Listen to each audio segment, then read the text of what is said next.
We're working to connect a region of over 600 million bridges between our lands.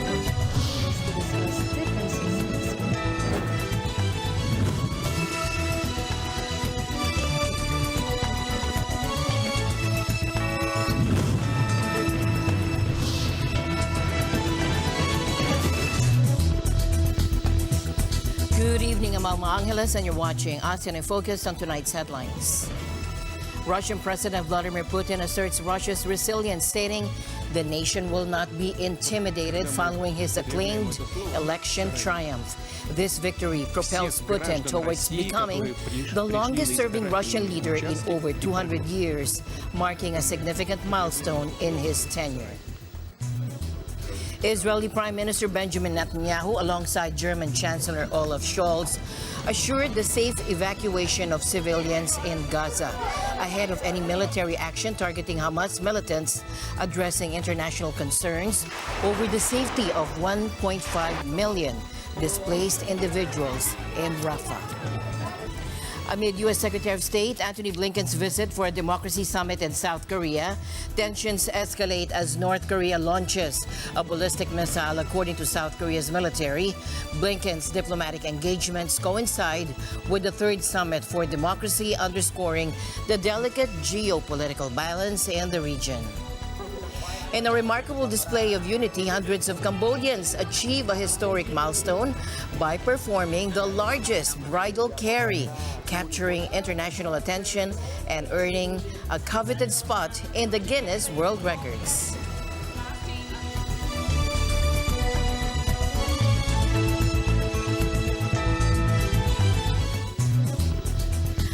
In what seemed like an inevitable move, Vladimir Putin secured his fifth term as president in a resounding victory amidst an electoral landscape carefully orchestrated by the Kremlin. Despite facing three other candidates handpicked by the establishment, Putin's claim to over 87% of the vote raised eyebrows globally. He boldly asserted that Russia's electoral process showcased greater transparency than many Western democracies. Thomas I. Likeness reports. У нас впереди много задач.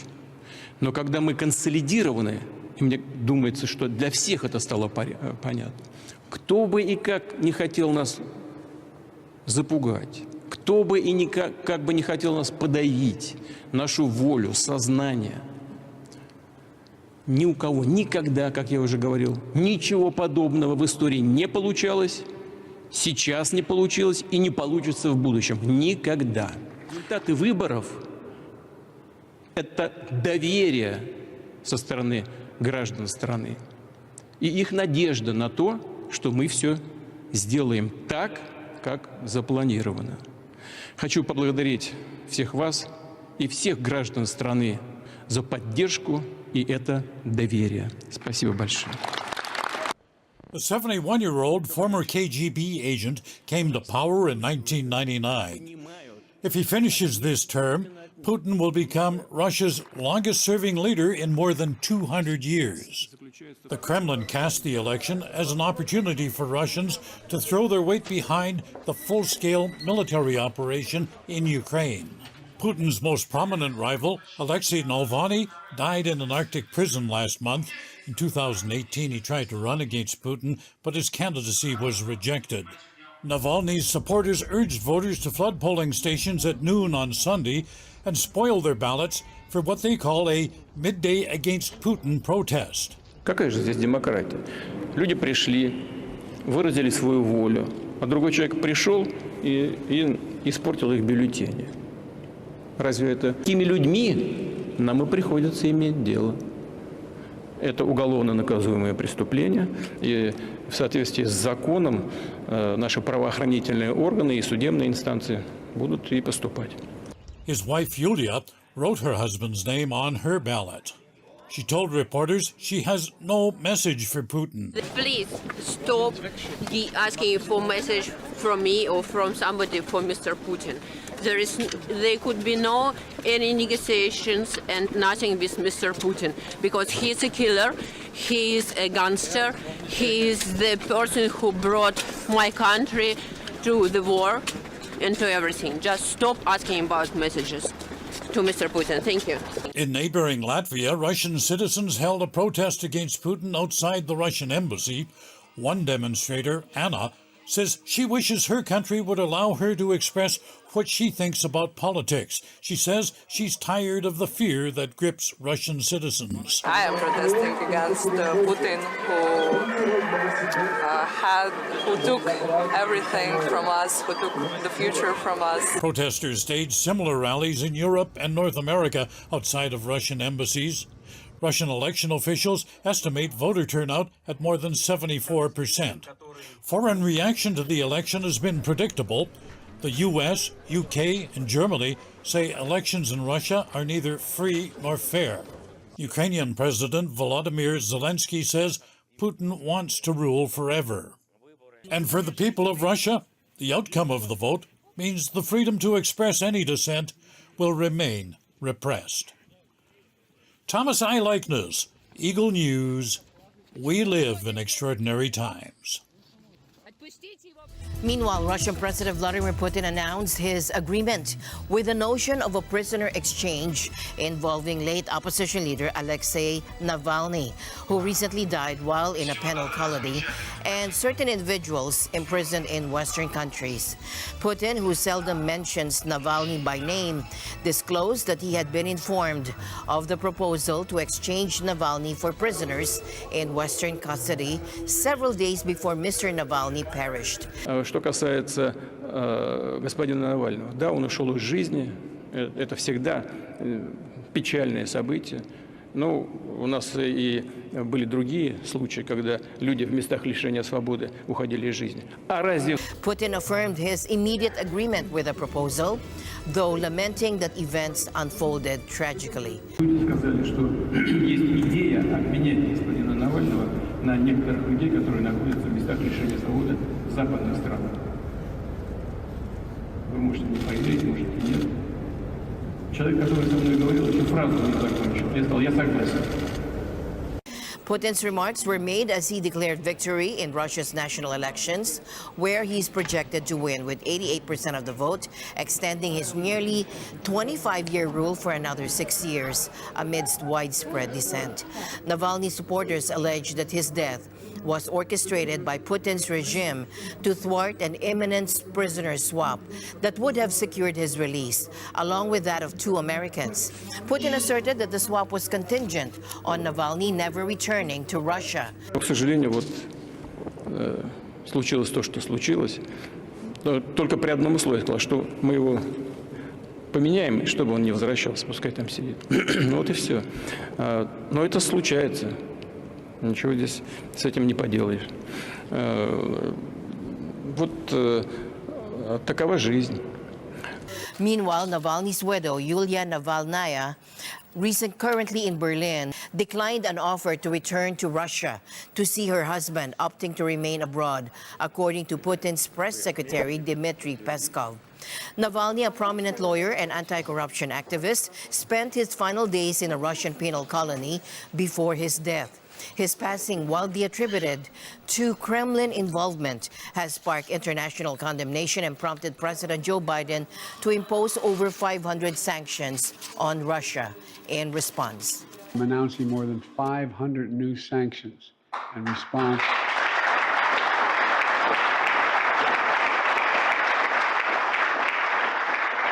In response to Putin's brutal war of conquest, in response to Alexei Navalny's death. Because, make no mistake, Putin is responsible for Alexei's death.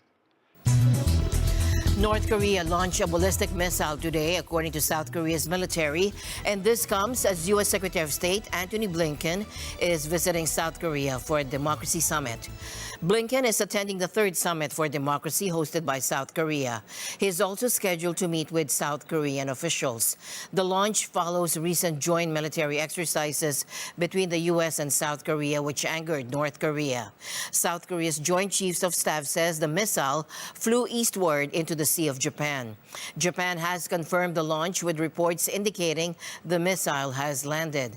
This launch follows warnings from North Korea about the joint military drills in a recent show of force by North Korean leader Kim Jong-un. Now, U.S. Secretary of State Antony Blinken is scheduled to arrive in Manila for talks with Philippine President Ferdinand Marcos Jr. Their meeting aims to strengthen bilateral relations amidst escalating tensions in the South China Sea. The strategic area, rich in resources, has become a focal point of geopolitical tension, with Beijing challenging Manila's territorial claims through aggressive actions. With an eye not to winning any kind of conflict, but really just to maintain the peace and to continue to defend the sovereignty and the sovereign rights of the Philippines when it comes to these international differences that we are having to deal with right now. Scheduled discussions will center on cooperation and security, highlighting the importance of collaboration amid regional challenges. This meeting follows a recent high-level trade and investment mission from the U.S. to the Philippines, underscoring ongoing efforts to deepen economic ties between the two nations. In a bid to streamline border operations, Singapore introduced a novel immigration clearance system at its land checkpoints for travelers entering and departing the city-state by car. Designed to alleviate congestion at the Singapore-Malaysia border, travelers can now utilize a mobile app to scan QR codes, replacing the need for physical passport presentation at immigration centers. And tonight, amidst escalating violence and turmoil in Haiti, the Philippine government takes decisive action, ensuring the safety of its citizens abroad. The situation in Haiti has reached a critical juncture, marked by rampant gang activity, leading to widespread looting and the collapse of law and order. Prompted by these dire circumstances, the Philippine government has initiated the repatriation of at least 63 Filipino nationals from Haiti. Assistance is being extended by the Department of Migrant Workers and the Department of Foreign Affairs to facilitate their safe return. Given the unavailability of commercial flights, authorities are arranging charter flights to ensure the swift and secure evacuation of Filipinos from the troubled region. As of now, there are 115 Filipinos in Haiti, and thankfully, there have been no reports of any Filipino nationals falling victim to the ongoing violence. Israeli Prime Minister Benjamin Netanyahu, joined by German Chancellor Olaf Scholz, affirmed that civilians in the densely populated southern Gaza Strip would have the opportunity to evacuate before any military operation targeting Hamas militants ensues. Israel will do whatever it can to minimize those casualties and maximize humanitarian aid as needed. We also agreed that Hamas has to be eliminated.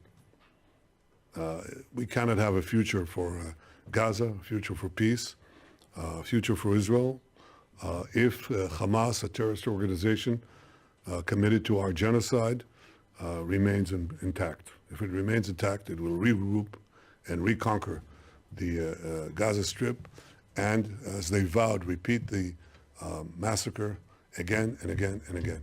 Yesterday, addressing concerns raised by the international community regarding the safety of approximately 1.5 million individuals seeking refuge in Rafah, Netanyahu reiterated Israel's commitment to ensuring the civilian population's welfare.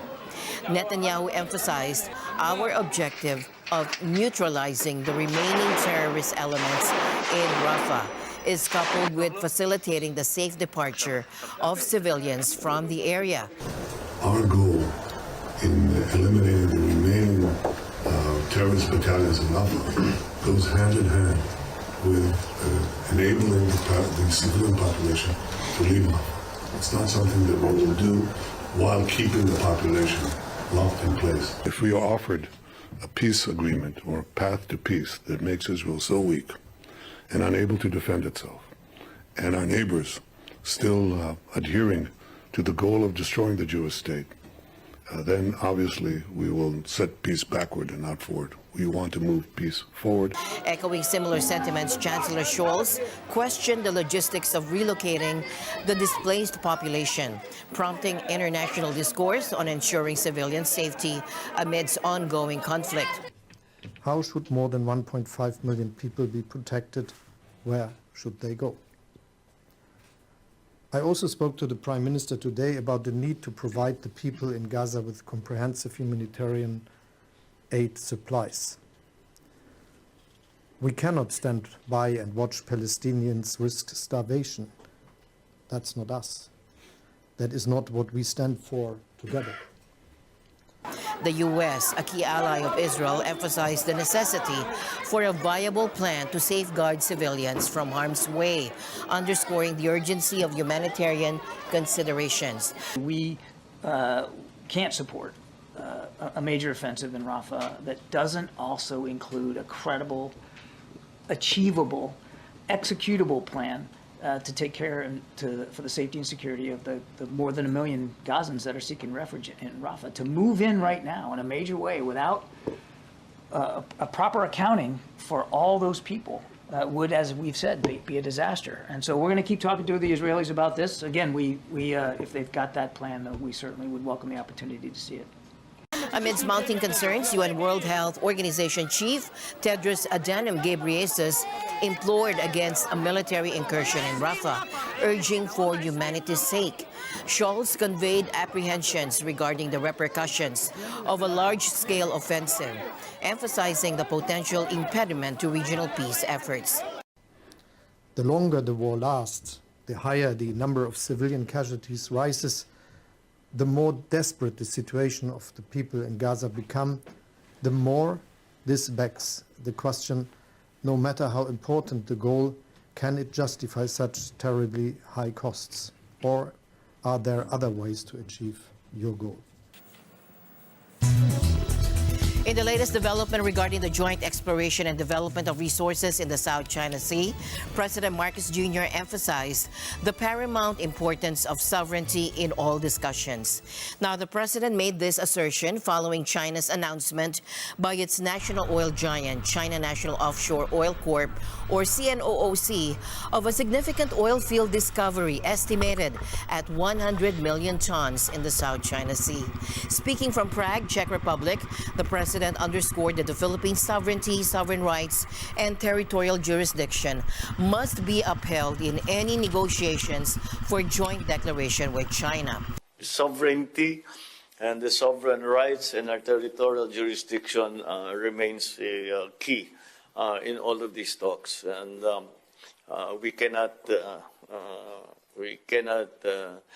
at any point somehow compromise the territorial integrity of the Philippines. The CNOOC revealed on March 8th the discovery in the Kaiping South oil field, situated 300 kilometers off the coast of Guangdong province in southern China. The oil field's proved in-place volume reached 102 million tons of oil equivalent. However, the president refuted claims of Philippine provocation in the South China Sea, responding to recent remarks by Chinese Foreign Ministry spokesperson Wang Wenbin. Marcos stated that the Philippines has not engaged in any actions to instigate conflict, whether verbally, militarily, or diplomatically. At any point, both verbally or militarily or diplomatically, we were busy, we are busy, we have been busy with running the country and making the best life for Filipinos. We did not begin all of these problems. All of this commotion has not been caused by the Philippines, so I don't know what they are referring to. Torrential rains and tidal floods have brought Indonesia's Semarang city in central Java to a standstill as the surrounding areas have been engulfed by floods. As a result, public sector activities have been disrupted, hampering daily life in the coastal region. Take a look.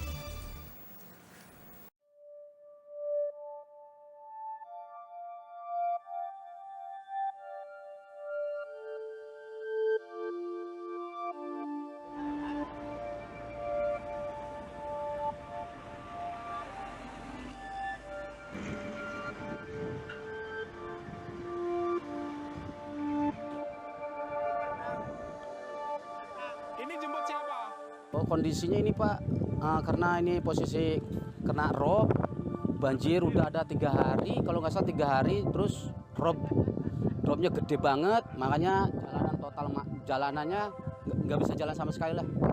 Ini penuh dengan air. Saya dari kemarin.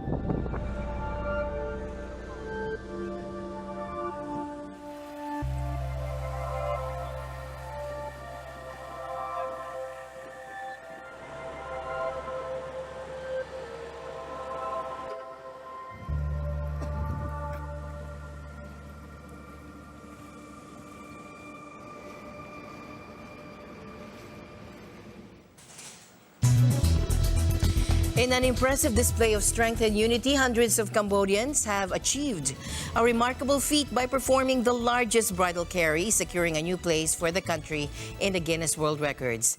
In a captivating event witnessed by Guinness representatives in Phnom Penh, 245 Cambodian men simultaneously carried their wives, mothers, sisters, or girlfriends. Following the record-setting moment, many participants continued the challenge as part of a competition to vie for a brand new car prize. The bridal carry tradition, symbolizing the groom carrying his bride over the threshold of their new home in certain cultures, was celebrated in this remarkable display of Cambodian culture and strength. As my usual habit, I'd like to end the day on a positive note. Let's encourage and build each other up so that no one is left behind. And that's it for tonight's broadcast. I'm Alma Angela. Stay in the news because we live in extraordinary times. Good night.